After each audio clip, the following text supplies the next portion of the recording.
আসসালামু আলাইকুম। আজকে আমি গ্রামের টাটকা কচু শাক কেটে কলম্বো মাছ দিয়ে কীভাবে রান্না করি আপনাদের সাথে সেটাই ভিডিওতে শেয়ার করব। আমার ভিডিওর সাথে থাকুন।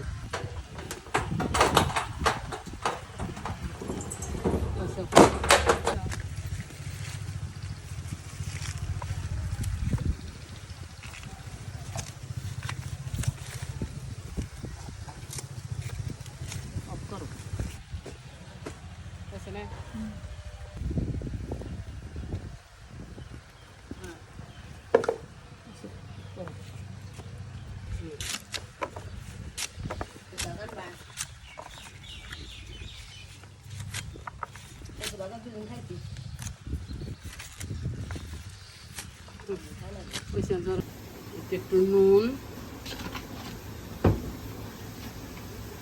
একটু হলুদ, এই যে মাছ ইলিশ মাছের মতোই এটা মজা। একটু হলুদ আর নুন পানিতে সেদ্ধ করে আমি সুন্দর করে কাটা বেছে তারপরে আমি কিভাবে রান্না করি আপনাদের সাথে ভিডিওতে সেটাই শেয়ার করব। আমার ভিডিওর সাথে থাকবেন। এই যে সব উপকরণ আমি এখানে নিয়ে নিয়েছি। আমি লাস্টে লেবু দিব, তারপরে সব মশলা এখানে নিয়ে নিয়েছি। এই তো আমার মাছ প্রায় সিদ্ধ হয়ে গেছে। এই সিদ্ধ হলে তারপর আমি কাটা বাছবো। আমার মাছ সিদ্ধ হয়ে গেছে, এখনই অনেক বাসনা।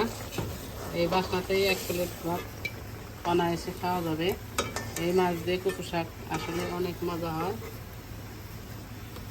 এই পানির মধ্যে কচু শাক একটু হালকা পানি দিয়ে ভাত দিয়ে নিব।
লেবু দিয়ে দিলাম। গলায় ধরার সম্ভাবনা থাকে, এগুলো অবশ্যই খেতে মজা, কিন্তু একটু গলায় ধরতে চায়, এখানে সামান্য একটু লেবু দিয়ে দিলাম।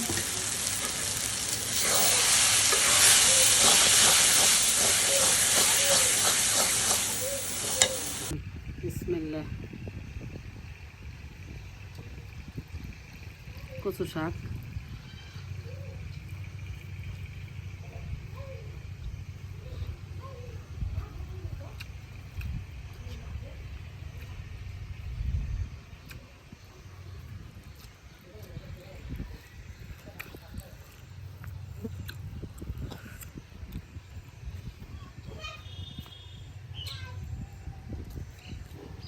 অনেক মজা, অনেক স্বাদ।